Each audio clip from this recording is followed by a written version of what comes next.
Welcome to Taking Care of Lady Business, where we put the business back in lady business. Hosted by Jennifer Justice, founder and CEO of the Justice Department, a management strategy and law firm that works with female and woke male entrepreneurs, executives, talent, brands, and creatives to build and maximize their wealth, focusing in the areas of tech, consumer product, finance, media, entertainment, and fashion. Jennifer interviews entrepreneurial women who have done it all, who will be sharing their secrets on all things business, especially as a woman. These highly successful women will share strategies and insights, including what not to do and what it takes to win. And now, here's your host, Jennifer Justice.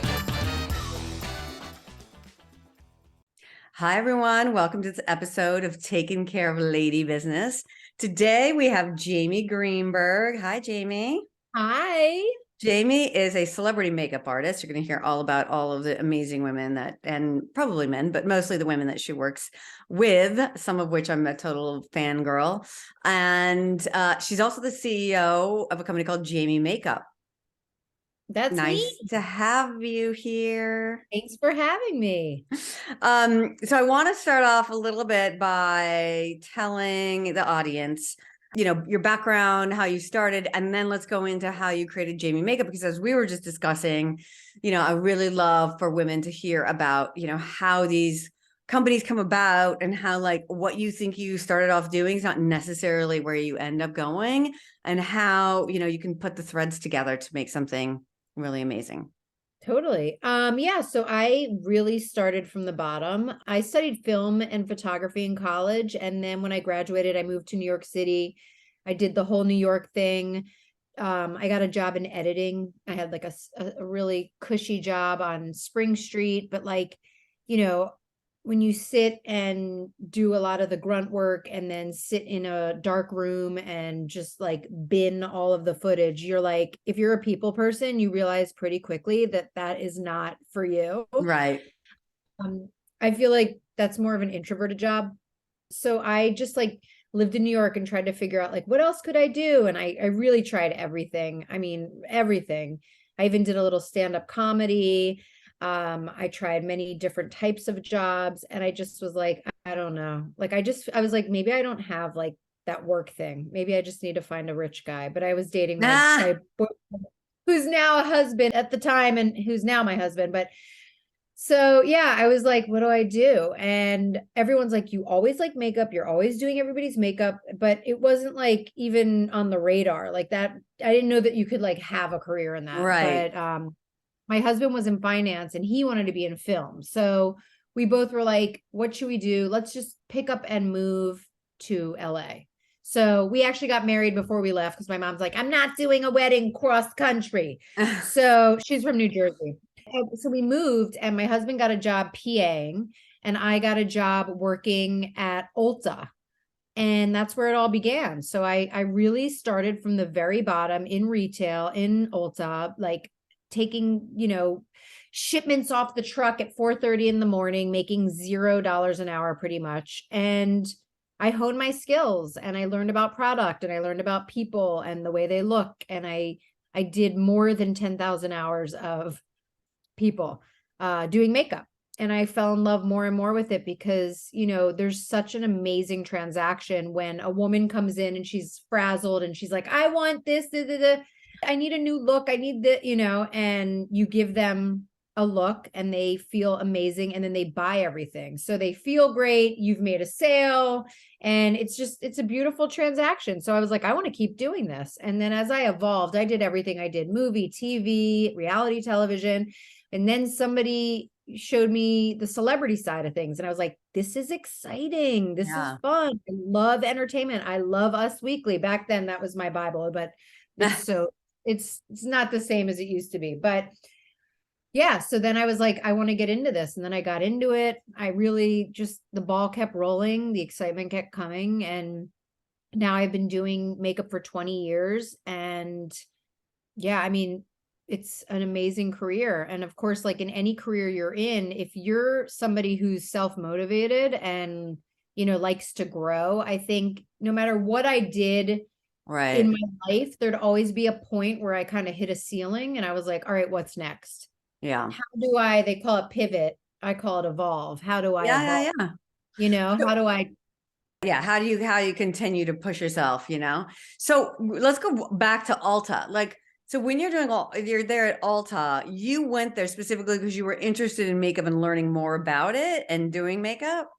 Yeah, so I went in with like a resume and my Ann Taylor loft suit and was like, "Hi, are you accepting new people?" And they were like, "Who is this weirdo?" It's $7 an hour, or maybe it was even less than that, 4.30 an hour. It was something ridiculous that like didn't really make And did they sense. teach you how they wanted you to put makeup on? No, they really at Ulta, I'm sure it's changed now, but I was literally just, there to stock shelves and ring people up and try to sell to them. But where I started actually before we left in Oxford Valley, Pennsylvania, which is Bucks County. Mm-hmm. And it was like, kind of this remote store. And my husband and I were staying in Bucks County at his parents' house before we moved west. And so I got a job doing that. And so there was nothing, but what I knew was from my own experience, I knew bare minerals. So when people would come into the stores, I would just like swirl tap buff everybody and they'd buy everything. And then working there, you get a lot of free gratis. Now, when I worked at the one in LA, that was more like premier. So you would get a lot of salespeople from companies coming and teaching you how to use their product. Yeah. So then you'd have incentive because you'd be like, oh my God, like I not only do I know how to use this product, but I like the person that came and taught it to us. So now there's a face and a name to a brand. And then I would sell the crap out of that product. Always a good salesperson. I'm a people person. I love people. I mean, Right. on a good day. So then I worked at Bloomingdale's. So again, that was like my grad school for makeup because when you're bored in retail, you play with product. You go to other counters and you're like, what's cool? What works? What's good? And so that was the education for me, is just playing and trying and really, really butchering some people like, oh, you did bad when nobody buys anything. Right. They're like, thank you. And then they immediately go to the next counter and take it all off. Exactly. I love it. All right. So then you did that. And then after Bloomingdale's, where did you go? After Bloomingdale's, I worked at the Dior counter at Bloomingdale's. So after that, I went and freelanced for Dior. And so I'd go to like Saks and Sephora and, anywhere that sold Dior. And then I picked up, what's so funny? I think about when I was in Bloomingdale's and there's some makeup artists that like one of the guys that I worked with, this was like 19 years ago. He is Billie Eilish's makeup artist now. Like it's crazy. Yeah. It's crazy, but sorry, I just thought that just came in my head. But I think it's so interesting to hear because everybody, so many people and a lot of people who are listening to this podcast and my listeners are people who are on this track. And I'm actually talking in the Women's Network and the keynote speaker tomorrow. So like 40,000 young women who are in college, right? Now we all, we go to college, but that doesn't necessarily mean you have to go sit in an office. Like you can do something that is more creative from a creative endeavor, point of view and what you're doing, but you're also a businesswoman, you have had to, become this person that hustles sales for your own kind of, clients, etc. And we're going to get into, Jamie makeup next, but it doesn't necessarily mean you have to, go just like your husband finance to film, it doesn't necessarily mean you have to stick with it. And there's ways that you can build on it. And it's such an interesting trajectory that you basically went to grad school working at a Bloomingdale's, Totally. And just so for your listeners, I just want to let you know, like, I didn't have any connection to LA. The only connection I had to LA was that I was born here and then my parents moved back east.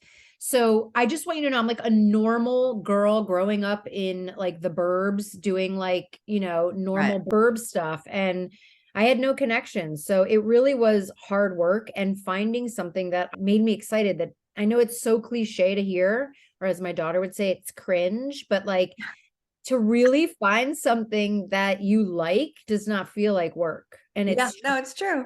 How old is your daughter? She's 12. Oh yeah. Okay. Cringe. Yeah, cringe. Mine are going to get close to that. They already call me sus. And okay, so then you start doing makeup for individual, like on TV and doing it that way, right? Yeah, I worked actually like I was like, maybe movies are my thing. And I did like one movie situation and I was like, this is not my thing. It was like 16 hours and you have to keep a book of Polaroids of continuity so that you like can make the same makeup Right. every day, or this is after the wind blew so her hair, and it was like, oh my God, this is mental. But some people love that. And then Yeah. I tried TV shows, and that was kind of fun. And I did that for a little while. And then you'd meet somebody who produced on another show and they're like, hey, come with us to this show. So it was steady work. Then I got approached from a makeup school. I actually went and taught makeup school, which was like we both gave and received. Like I learned from them and they learned from me because they were doing makeup that ended up becoming like TikTok makeup, like the most heavy, draggy, like crazy makeup you've ever seen. And so I learned how to really do that too. It's definitely not my aesthetic, but I appreciate everybody's, output, whatever Yeah. people like to do. Good for you, Yeah. Yeah, I literally dabbed in everything. And then on Craigslist of all places, my husband found an ad for a brand called Deluxe Beauty, which was owned by Jillian Dempsey, who is Patrick Dempsey's wife and a big Yeah. she was looking for a salesperson. So I interviewed, and when I interviewed, they brought me to her office and I interviewed with her sister who was running the makeup line. And in the office were all these tear sheets. For those of you who are young and don't know what a tear sheet is, it's like a magazine, you tear it out of the magazine and put it up. And they were all celebrities. And they're like, yeah, she does all these girls. And I was like, what? Like I had never even thought of that as an avenue to travel down. And I was like, that's exciting. Yeah. So I started selling for her and then she let me assist her. And that opened my world up to this celebrity makeup world of all these artists. And she was represented by an agency. So I would email the agency, hound the agency, send cookies to the agency. Like I wasn't a stalker. I definitely like spaced it out. I read the room, but they kept me on their, I was going to say Rolodex. God, I'm ancient, but, but they, they remembered me and then they started to give me, I would assist other makeup artists. And then they would start to throw me little actresses that nobody really, like brand new actresses that nobody knew. And I did well for them. And so it just, again, it was like a snowball effect. Right. But let's not forget that I definitely worked my ass off for like 10 years before I started to really shine, Right. And so who are some of your clients now? So Kaley Cuoco from The Big Bang Theory and The Flight Attendant and many more stuff coming her way. Rashida Jones. Love Rashida. I've known Rashida forever, back in like just I used to represent Mark Ronson. They were engaged at a time for a time. Yeah. She's the best. Mhm. Chelsea Handler. I mean, who doesn't? She's so amazing. She's the best. I work with Kristen Stewart sometimes, Jane Levy. So I'm like, I'm always like, who do I do? And then I know. Did Tracy Horn last night for the SAG Award. She's on Better Call Saul. I mean, I've really done, I've done Gwyneth, I've done Heidi Klum, I've done a lot of people in this industry. Tracy Ellis Ross, Brittany O'Grady, the list goes on. I mean, it's so many people. Molly Shannon, Julie Bowen. I mean, again, so many people always be like, oh, I used to work with her. Oh, I used to work with her, Yeah. But through this whole time, it always requires your personal time and attention, right? Right. Yeah. And there's only so many time in a day. And as we have already, you're a mom and you're busy and you're a wife and you have a business. So tell us about then how did Jamie Makeup come about and what exactly is it? Yeah. So I've been doing this, door to door makeup for, over like a decade. And, when I first started, there weren't as many makeup artists. So you could book 3 people in a row for an award show. You could book 3 people in a row for a day. That's just the way it would be. And now it's become a very saturated market. There's so many makeup artists. So now I feel like a lot of clients, celebrities have their number 1, number 2, and number 3. And that's kind of it, where it used to be like this big rotating storm of makeup artists and clients. So it's definitely changed a lot. And that made me a little nervous because, you can only have a handful of people at a time, because if you're not available, they move on quickly because there's so many artists now. So I would rack my brain around like, what can I do? What can I do? What can I do? And I was like, I always wanted to see, my own product line be something, but and then one day my husband's like, let's do it. Let's just do it. And I was like, okay, let's do it. And to be totally honest, about 7 years ago, I met somebody from New York who put us in touch with somebody else from New York. And we started to develop a line, and we spent about a year developing in it. And then it just didn't work out. We were about to, accept a lot of money to help do it. And then we had just a little bit of a falling out. And so that was a very good lesson for me. It was all meant to be. I believe that. I believe we're all like protected, and what's supposed to come will. But so I was really scarred from it. And so I kind of just laid low for 2 years. And then I was like, you know what? Let's do this. And even though I had given them a lot of my ideas, I'm like, there's more ideas. And one thing that people would always be like, what do you put on the cheeks on the red carpet? And it was always this concoction I made with like 4 or 5 different items. And I was like, why don't I just make that? And so I started with that.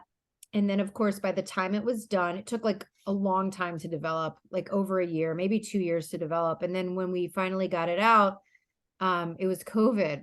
And I was like, should we do it? Should we not do it? Like, and my husband was like, let's just go for it. And it did really well. And it still does well. And it's called Blighlighter. It's a blush highlighter hybrid. And I love it. I think it's the best blush in the world. Like, it's so easy to use. It's foolproof. Everything's good for you. It's vegan, cruelty-free, natural, all the stuff. And I love it. So after that first dip in the pool, we were just going to see what happened. Yeah. Put our toe in, so to speak. And then after it did well, we were like, all right, let's keep going. Now, there's a lot of people that tout that they're indie brands, and then there's real indie brands. So to me, I'm a real indie brand. I pay for this myself. I have a couple small angel investors, but nothing like, this is all out of my pocket. This is all me and my husband and like some other couple people we've hired to help. Like, then there's indie brands that like start with like $5 million. So it's, to me, it's like, there's this real, I don't know. It's like the story isn't totally honest out there, and people like to, and I'm like, you got if I had $1 million. Yeah. So my husband just says, I'm like the tortoise, like the tortoise in the hare. Yeah. We are a slow rolling machine. This year, we're going to come out with 4 more products, but it takes so long because I have to sell in order to get the money to make something else. So it's a very slow process that way. And everyone's like, are you going to go into stores? I'm like, I can't afford to fulfill that yet, but it's something that I'm working on. So we keep evolving and the business keeps evolving, and I can't lose. So I'm just going to keep going and figure it out, Well, look, there's so many different makeup lines that come out, right? And it can get really confusing, but for so long, it was just the same ones, right? And I remember when MAC and NARS were coming out, and they were kind of like, instead of just like Elizabeth Arden or Estee Lauder or whatever. And then, those would come out. And then I remember the first makeup artist that I remember doing it was Stila. Yes. Janine LaBelle. Yep.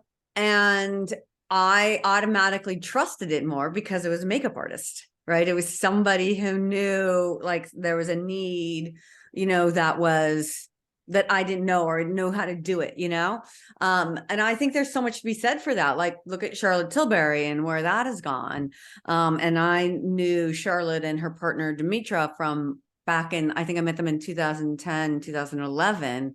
And look where that's gone. And it all started because of the magic cream that she would put on, because all the models' makeup their faces would get so dry from doing all the shows. And she was like, and that's where her story came from.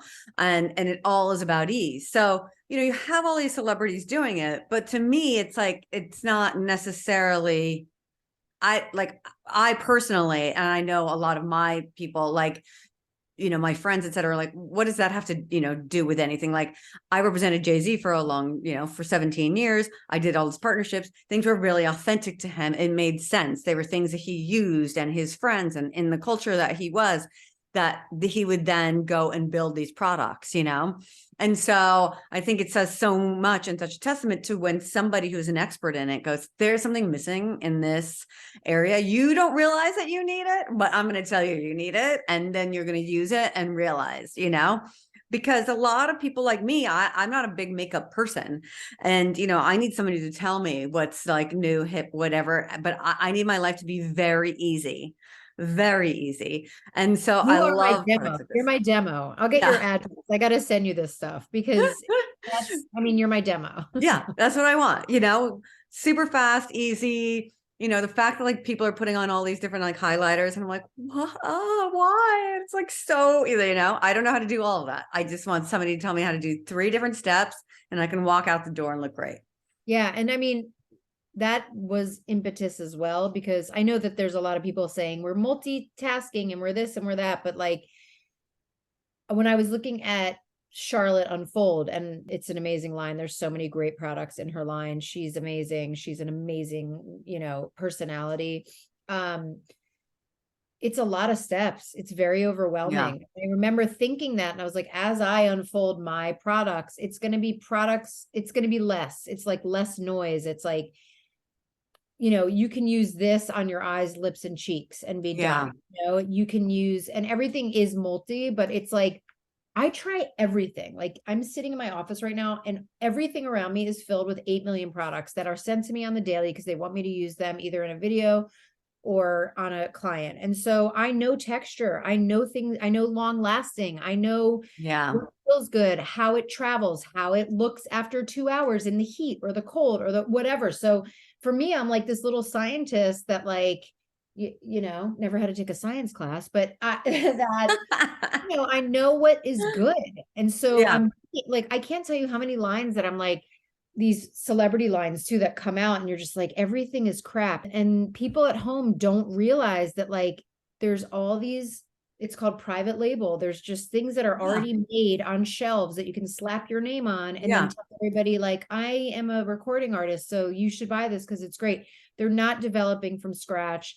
Their formulas have been used before. It's nothing great. Yeah. And some of them cost $5 and some of them cost $50 and they're the exact same thing. Yeah. It's so true. And it's like, you could just blow off the wheels of this business. Like I can't do it now. I'd have to wait till after I sell my line, but there's a lot that the consumer doesn't know. And so I try in my daily, on my social media to be very honest about stuff. Like even for my brand, I don't just talk about my brand every day. It's Jamie Makeup. And I am not a third person, but Jamie Makeup is a brand that is my brand. It's about my life. It's about the fact that one day I'm wearing a hat and it's freezing and have a kid homesick and I'm going to tell you about it. But the next day I'm going to be like, dude, you got to get this blood. You know what I mean? Like rather than just every day, I hate that. That always bothered me about everybody's social platform. It's like, I don't want to hear about your products every single day. Let me get further into the scope of your business. Like, what else do you guys like besides makeup? I know you like makeup. Nobody uses the same line of everything every day. Yeah. You're quirky. Like that might be some people's thing, but you know what I mean? It's like, I can sit and talk about other brands and I can also tell you about my brand because it's bomb and everything I talk about is bomb. So take and pick. What made you decide not to like raise money and do it that way? I mean, Jennifer, I tried to raise money. You tried. I have great sales. I've had 10 million meetings. We have some bites here and there. We're too early. We're too loud. No, I'm not, I'm just kidding. We're not too loud, but people want to, I think right now in this climate of finance, they want a sure thing. They want a sure thing without a doubt. The amount of people that are getting money and I'm like, you think that's a sure thing? I can assure you it's not a sure thing.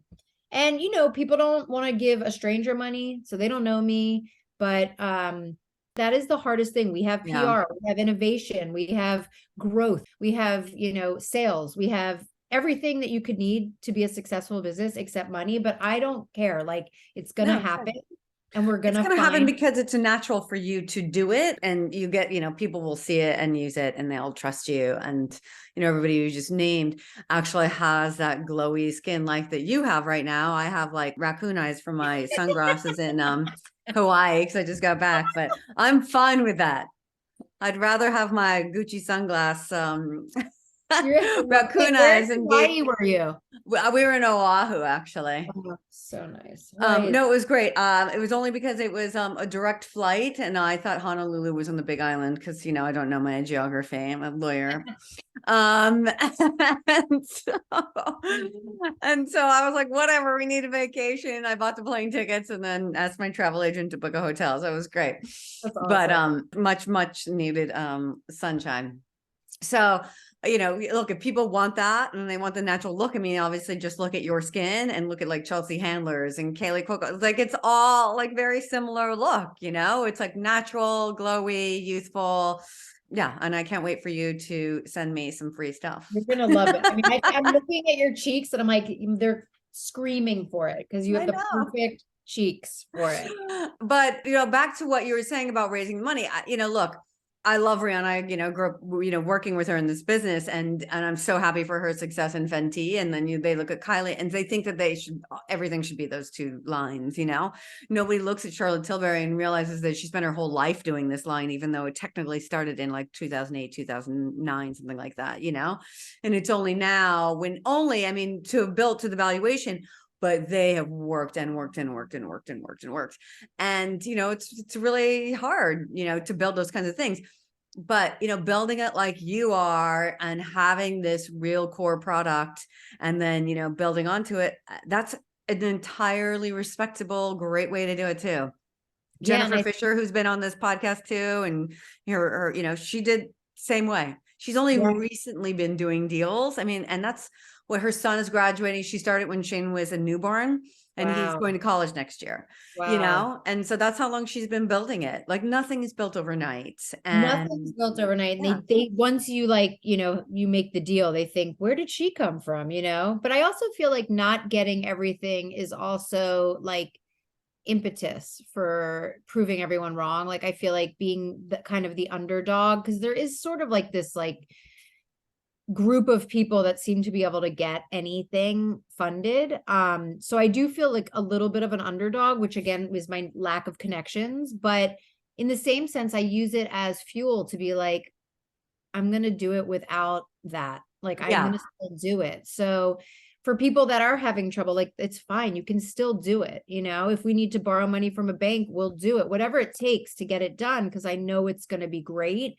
So for the listeners, just know that like, nothing is clean. Like, you have to sacrifice at some area, or, whether it be money or PR or, I'm lucky. I have people that know about me and I'm able to, use that to get new customers. So I feel like there's some area that's always going to be problematic for anyone starting a business, and it's okay. You just have to figure out the solutions to get past the problems. Well, the other thing is, the more that the company sells and is worth, the better deal you're going to get if and when you raise money. True.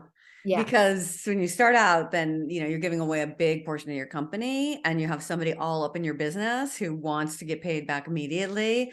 And, look, sometimes you need it if you have a big, a tech product, or, something with a lot of R&D, or something that requires a lot of, packaging and all that kind of stuff. But, so there's two sides to everything. There's always a way to do something. And, you right now have the R&D done, you have your MVP, and you're just, and you're going to expand. Can you talk about any other products that are coming out?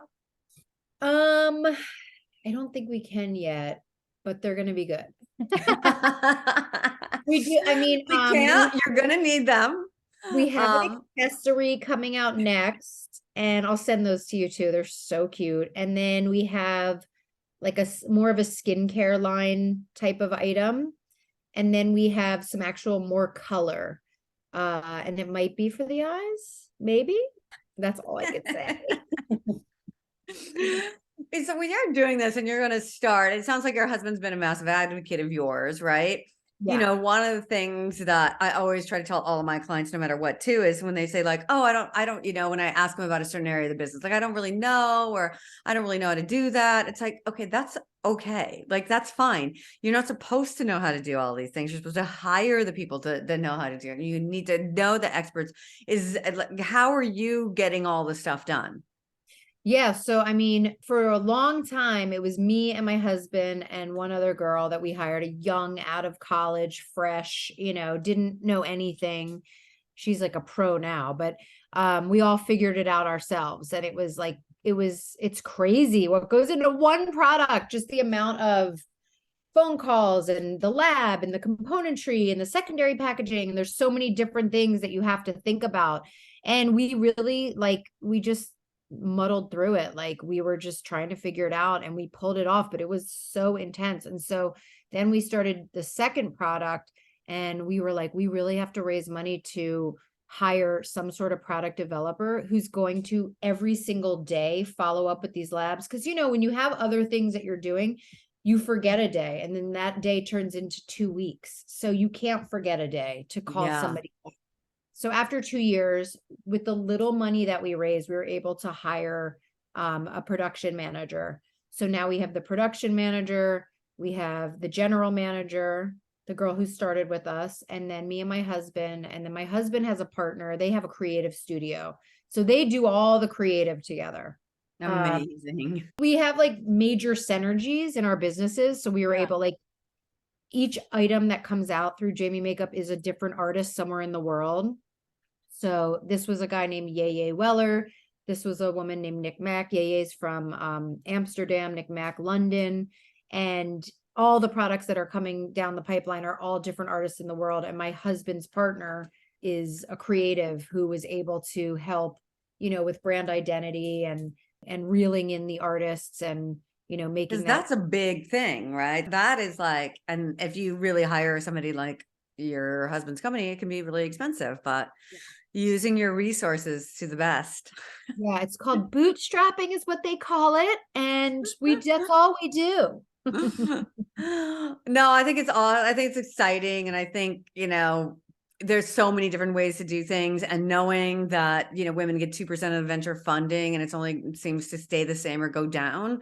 Like, why are we trying to get into a system that doesn't want us, It's true. Figure out other ways. And this is what the Justice Department was started to build the matriarchy and, taking care of lady business, to introduce women to other women who do things and buy their products and walk the talk and, keep our own revenue system going. And, that's the way we can really make things change, and to buy product from people who are experts and really care about what we're putting on our bodies and in our bodies and for our families. So I love everything that you're doing. It's great. Thank you. And you just summed it up so nicely. I will say this, when you find women that really want women to win, it's such a powerful combination.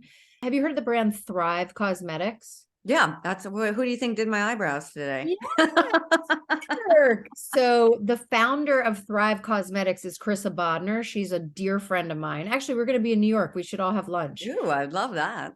You should have her on the show. She is amazing. I met her when she just started Thrive. Yeah. And we met at this conference of leaders, and I was like, I've heard about your line. I think it's amazing, because it was kind of based on that Tom's business idea where you get one, you give one. And she started it because she lost her best friend from cancer. So her first product was the brows and the lashes because chemo, you lose all your hair.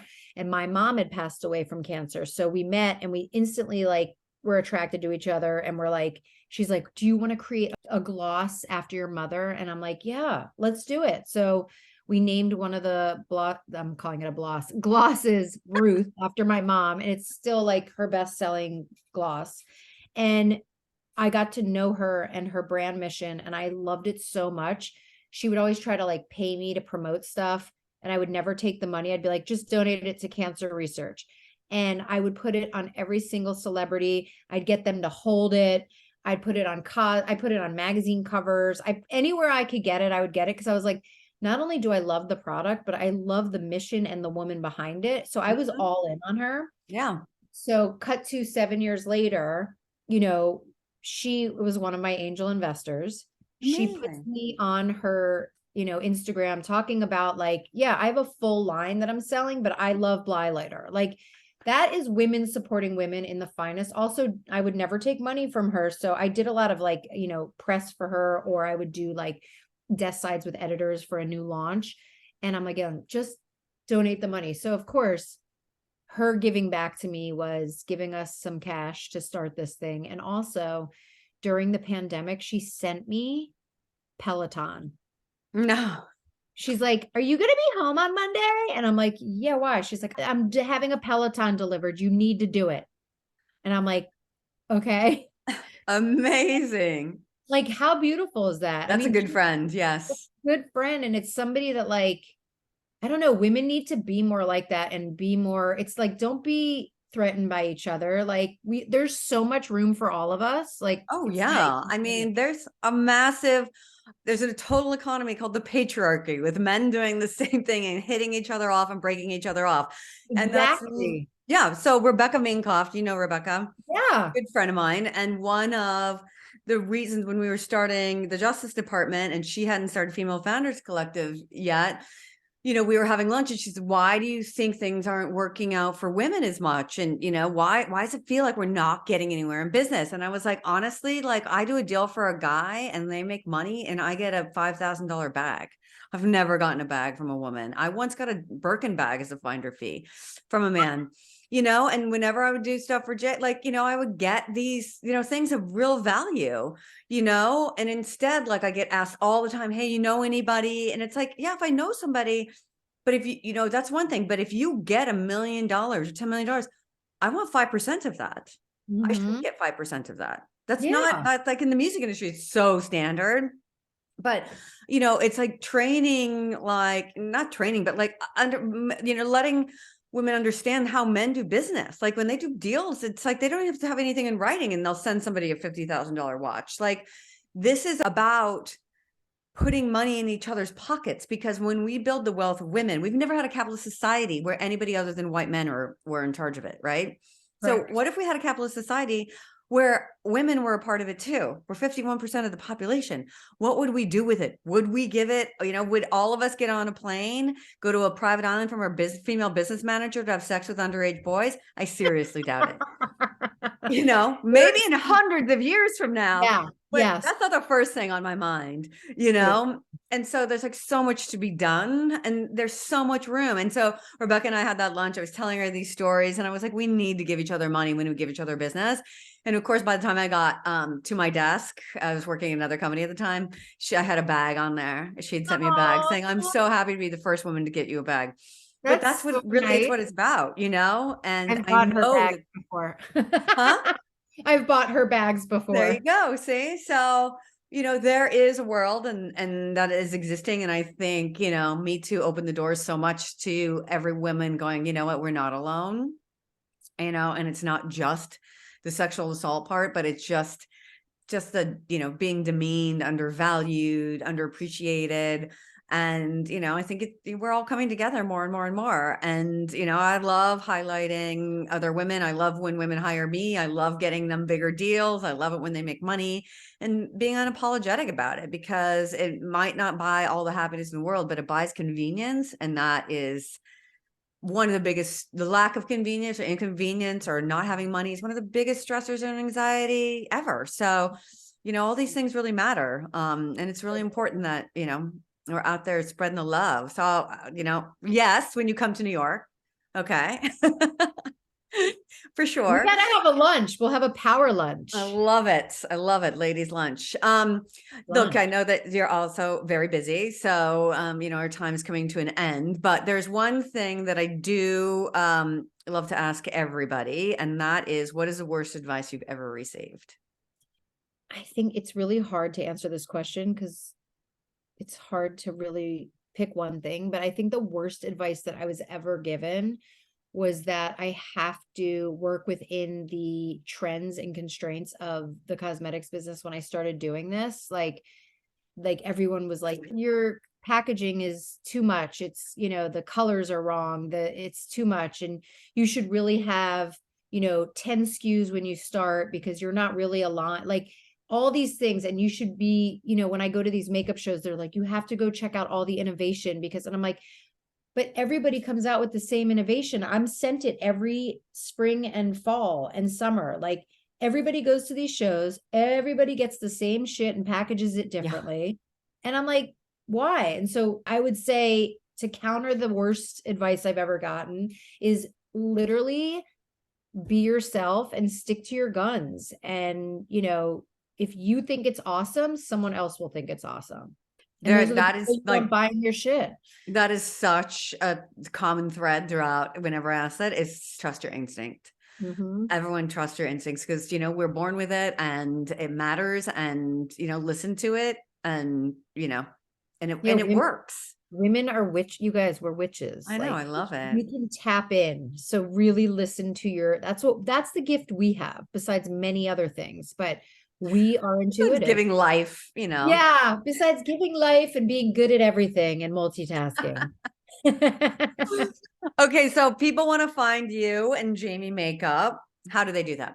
You can follow me on any social media at Jamie Makeup, and you can get my products at jamiemakeup.com. You can also get on my crew list, which is free, and it just offers like all the best of the best discounts and tells you about different things that I'm in love with, or different tutorials, breakdowns of makeup looks that I do on the red carpet. And it's just a fun little like area to connect.